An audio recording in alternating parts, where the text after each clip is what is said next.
said, you know what, I think this stuff's real, but I don't really know what's going on. Now, you guys have to remember that I was in a background where violence is something that was trained. We used it as a tool to accomplish things.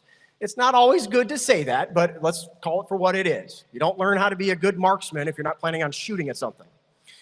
So the point was, I was now at a time of life where I was not only down and out, but I had a certain individual who had wronged me in so many ways that I had actually made the decision in my heart that on that day, he didn't even know it, but he had taken his last breath, and I was going to make sure he saw that. As I was approaching where I was going to do this, I had to wait. I had everything planned out.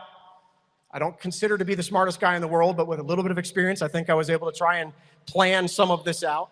But the problem was I had to wait. And in my waiting, I decided that I was going to pull off into a parking lot and just kind of sit there and say, I'll just wait here. That way I shouldn't be drawing too much attention. And I looked over and I saw a homeless man that I had never seen in this parking lot before. And what I mean by that is, I've never seen any homeless people in this parking lot. But today there was. And for the first time ever, I finally said, if prayer works, this is your shot.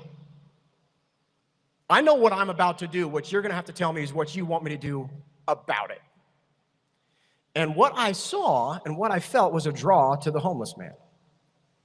Now, mind you, I've been to the same parking lot a few times afterwards. I've never seen a homeless person in that parking lot since.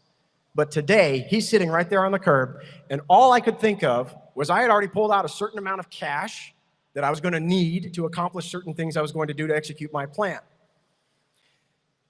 And I said, okay, what does he want me to do? And all I had was this inclination that I should give him money. Which, of course, the first thing I'm saying is, no, that's not part of my plan.